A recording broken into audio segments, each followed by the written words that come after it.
Now, where is the blueprint of the cell found?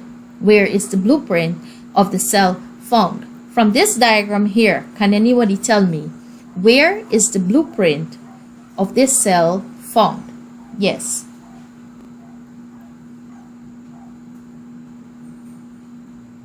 Anyone? Thank you. Anybody can tell me where the blueprint of the cell is found? Crystal Lilia? Yes? Let's have Shanika Boyce answering that question for us. Yes, Shanika Boyce? Where do you think the blueprint of the cell is found? Miss, I think that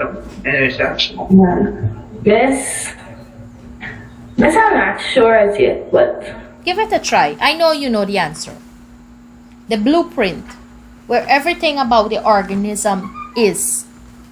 It's in the cell, it's in an organelle, and it's hidden away very, very, very, very secretly.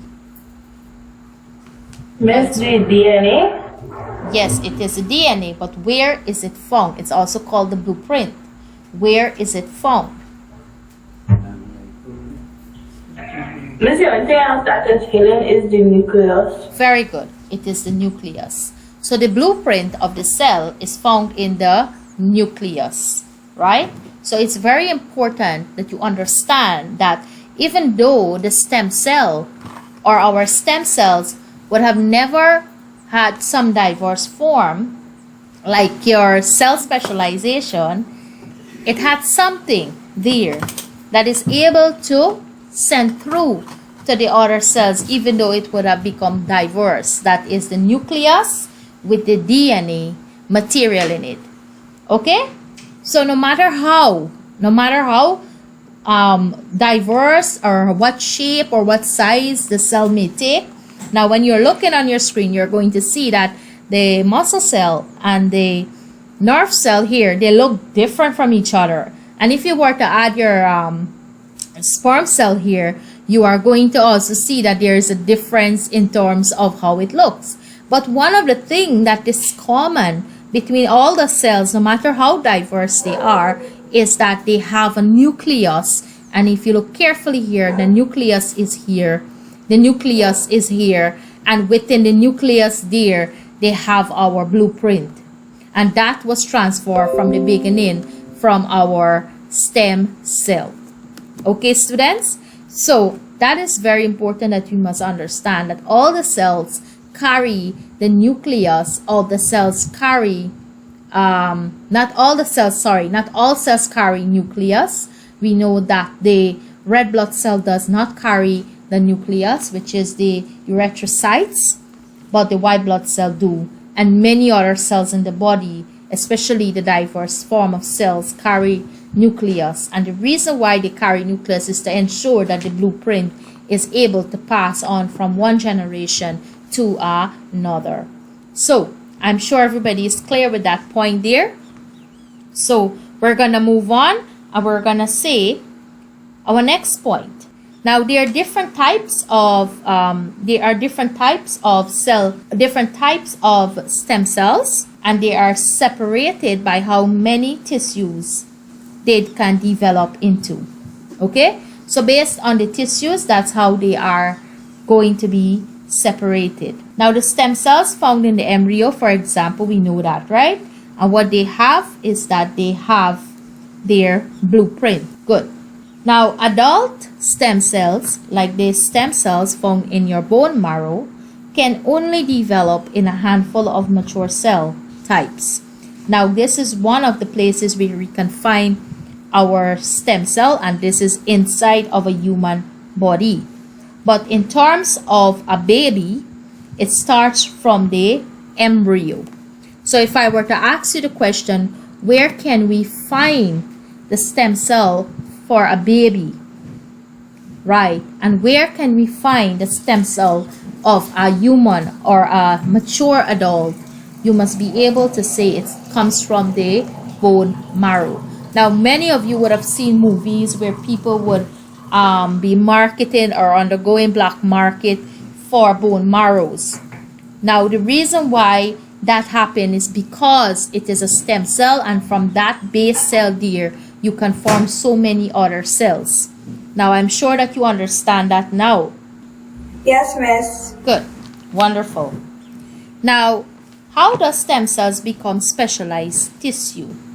Now, we know that stem cells, they are a group of cells. How do they become specialized tissue? Of course, they will have to develop into a group, and they must be able to perform a single function. Now, our next question is, what kind of specialized tissue are there in our body? Now, like I would have mentioned, that there are trillions of cells in the body. Right, there are trillions of cells in the body, and they're all unique. They're all unique. There are hundreds of specialized cells as well. Now, in recent research, it is said that the most recent estimated notes that stated there are 200 unique specialized cell types in the body. And this is based on their appearance, how they look. Now, some scientists, they think that the estimate is low, even though there are many other cells that are still developing. So imagine there are so many there. There are 200, right? But still, there are more because of the fact that they have not seen all of them yet. So, on the bottom line, students, what we're looking at is that there are hundreds of different specialized pathways that the stem cells can take. So the note to make there is that stem cell, they are the base cells, and then in the human, in the adult, they can be found in the bone marrow, while in the baby, it can be found in the embryo. All right. Now, we are going to move on to a little further into the different types now, right? Or the different categories. Now, I would have explained everything that is on the screen here. We would have talked about this already. We know that in multicellular organisms, each cell has the same basic structure, but there are variations in the design. That is cell specialization. They are different, and each one of them is specialized to carry out a simple function. For example, if you look on the muscle here, right, the muscle cell is developed in a certain way. Now look at this special feature of this muscle cell here. Yes, tell me about the special feature that allows this muscle cell to be the muscle cell. Yes, one person quickly. A special feature that allows this muscle cell to be the muscle cell. Yes, quickly. Now I want you to think in line about what does the muscle cell do for the body. What does it do for the body? Quickly, one person. Yes, Nicole, boys, let's have you answer that question for us quickly. What is special about this muscle cell? What do you notice? Okay,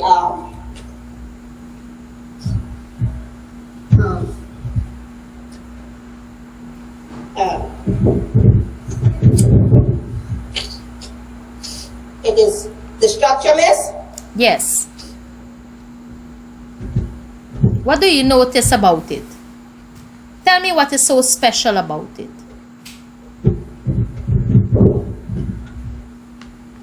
Well, miss, it helps us contract and move. Okay. But look at the structure closely, Nicole. Look at that compared to the nerve cell. What do you see that is different here?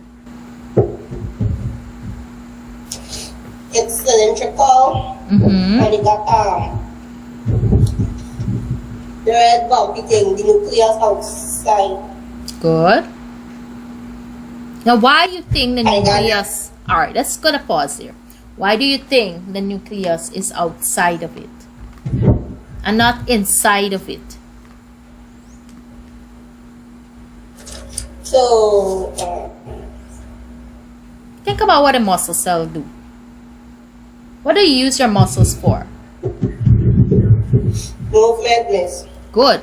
So do you think if the nucleus was placed inside this part here where the striations are, now this is what you call your striations, those partitions there that allows it to move. If the nucleus was placed inside the striation corner, do you think that it would have been able to move freely as it should? I worry it's like it will get clog up, like it will drop. Okay. All right. Thank you, Miss Boyce. That was a very good try. Anybody else would like to add to that there? What do you notice special about this muscle cell? Yes? One other person? Miss, Yes, we have Anjanice will answer that question for us now quickly. Miss, the muscle cell, right? Mm-hmm. It accepts nerve impulses from the brain and it helps with when muscle movement. Good. So you're telling me that it allows you to move. Now, which part of this muscle cell will allow you to do that? Which part of it will allow you to do that? Miss, I'm not sure. All right. So students, whenever you're looking at a cell, the thing that you must look at is the structure. And looking at the name, it's muscle. This one is muscle cell, this one is nerve cell. So the muscle cell, if you look, the nucleus is out there and the muscle allows you to move. Okay? Muscles allow us to move. It protects our inner organs. It cushions up our inner organs. So if it does not move, then it will not have striations. Okay? These striations here, they are in our inner cells and they're shortened and they're also lengthened. So when you move, they flex, they contract, and they expand. Think about fibers. Okay? So the striations on the muscle allows us to move, allows the muscles to move. If there weren't any striation, then you wouldn't have able to flex your muscle. Is that clear? So the striations are the part of the muscle cell that allows it to move. Right. So on the other cell, which is your nerve cell, if you can look clearly here on top, here it has a nucleus, and this here, the nucleus is inside of the cell. Right. Now, if you look here, this brought me to the point that this looks like electricity when you transmit electrical messages. So this is on top of the cell. This sends out messages to another cell. Okay, another nerve cell. So look at how the messages is captured from one part, it's from this end here, and it is passing through this cell body here and then to the other end. All right? So every cell is important. Every cell is structured in a way to do its function, to perform its unique function. So the point is that the muscle cell has to do with contractions of the muscle, while the nerve cell is specialized to transfer or transmit nerve impulses. All right, students? Good. Now, in multicellular organism, the cells are arranged in groups to form tissues. These cells here will come together in a group and it will form a tissue.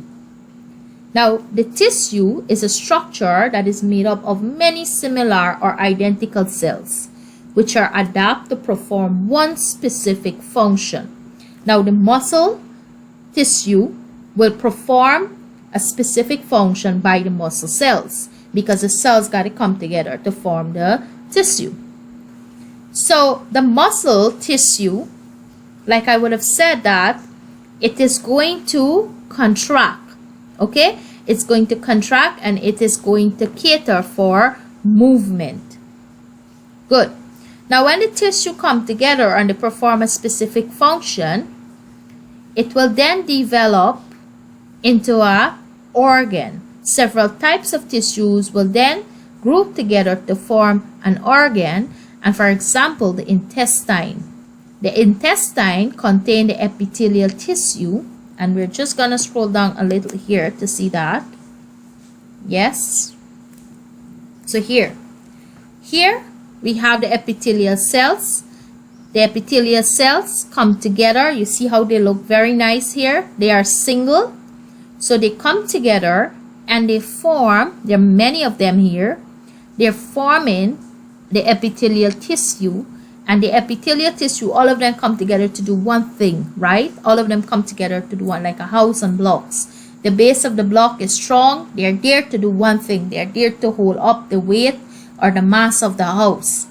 Okay? They're there to hold up the mass of the house. To have the house perfectly constructed and not to have any sort of breakage. To keep the house or the posts of the house from the soil, from sinking. So same here, the tissue is there, built on single cells, working together to perform one specific function. And because of that one specific function, it is going to then move on to form the organ. Okay, students?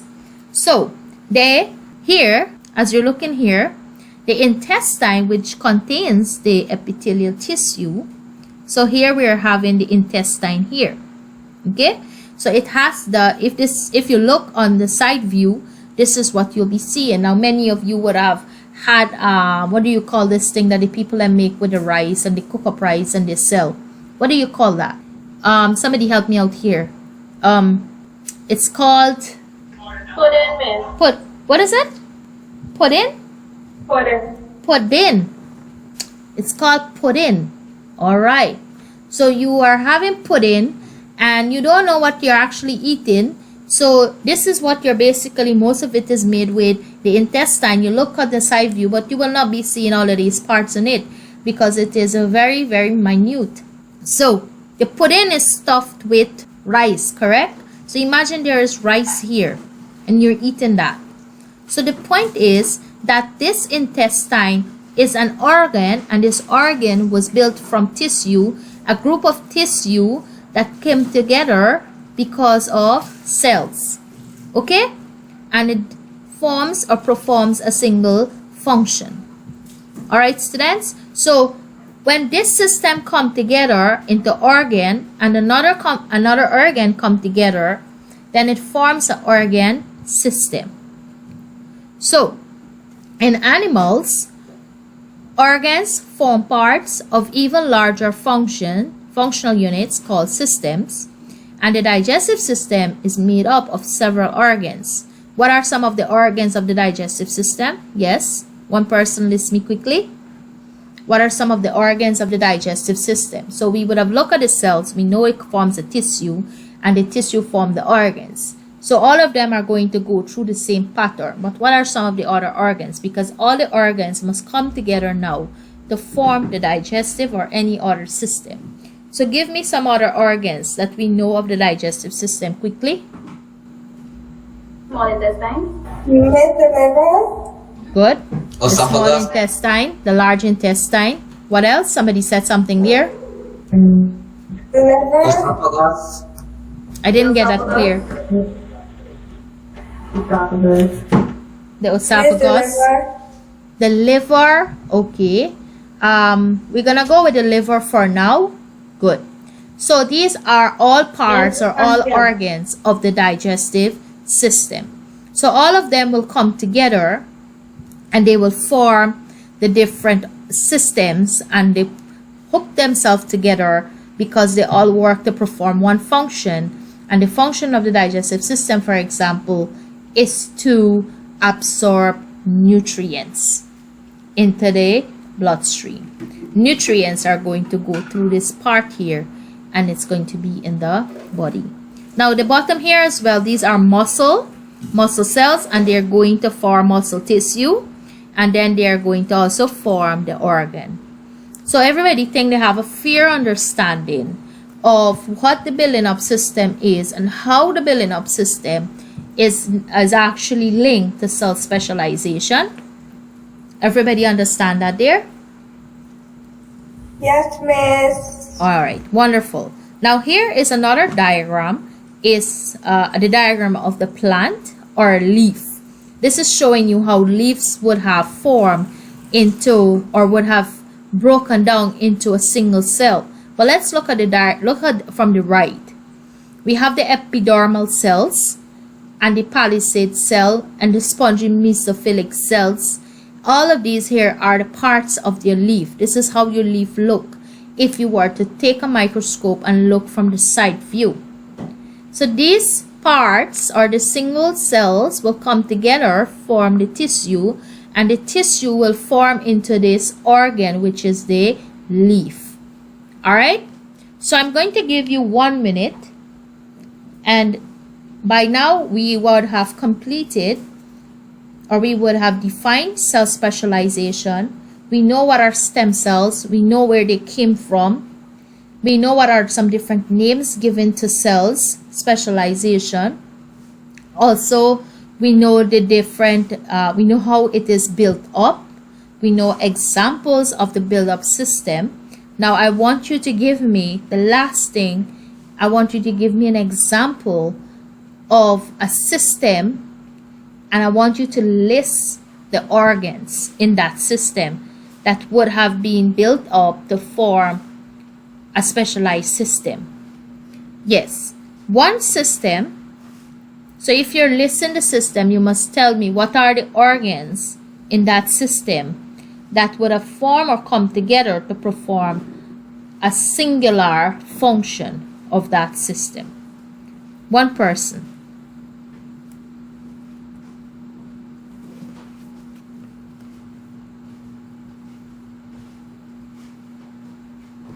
Primaries? You are listing me the organs from a special system that will work together to perform a singular function. So go ahead. Yes, Sean, I'm hearing you.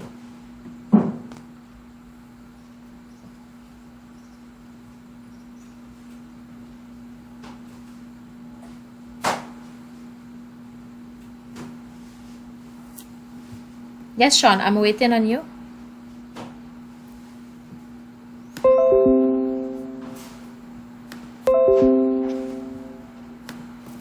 Good. Miss, I can go? Yes, go ahead. Miss, the female reproductive system, Okay. vagina, the vulva is perfect. The fallopian tube, the ovary, Very good. the egg, the womb, or I'm trying to remember the name for the womb. Our Wonderful. That's I can't remember the other. all right. I think you would have said a mouthful there. That's awesome. That's very good. Now, do you understand that all of these parts are going to do something? What are they going to come together to do? What are these organs going to do for the body? Yes. Miss, I think all the organs would be an organ system.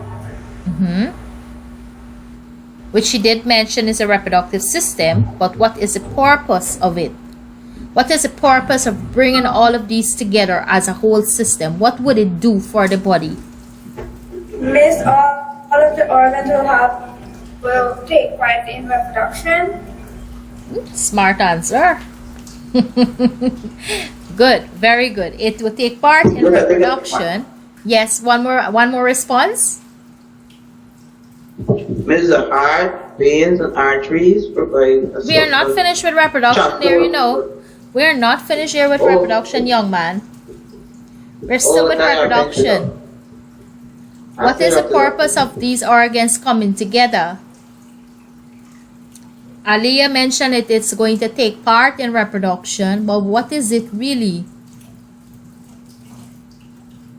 Its aim is to ensure that there is fertilization and development of the embryo. Okay?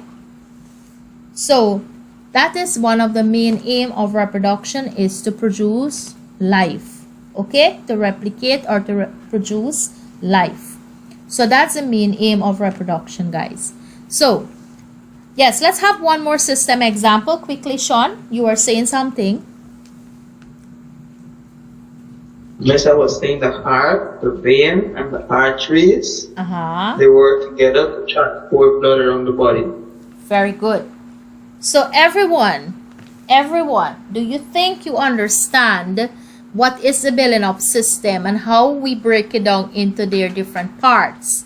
Now, I have one more simple thing for you to answer for me. If you look right down to your left corner, you are going to see there are questions here. Yes, there are two questions here. ITQ question 6, ITQ question 7. It says that give an example of each of the following cell, tissue, organ, system, and distinguish between unicellular and multicellular organisms, given 2 examples of each. All right, now I will give you 1 minute to get that there answer, or 2 minutes. Let's just go for 2 minutes and we're gonna close. But before we answer that, let us just complete this table here.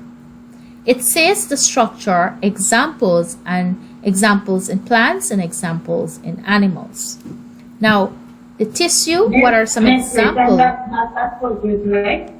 What are the examples in tissue? What are the examples in animals? All right. So here is our table. Here is our tissue, tissue of plants, tissue of animals. Now these here are some familiar names that you would have been studying from grade 7. So we see words like the palisade mesophyll that is in the plant, the phloem tissue, the xylem tissue, and then we have examples of tissue in animals here, which is your nerve tissue, muscle tissue. Then we also have organ and organ system. So these are all other examples of as well, and I'm sure everybody know of that there. So what is going to happen, I'm going to just give you this for your homework, so because of time, so please take these 2 questions quickly for me, and this is your homework. Okay, so this is your homework.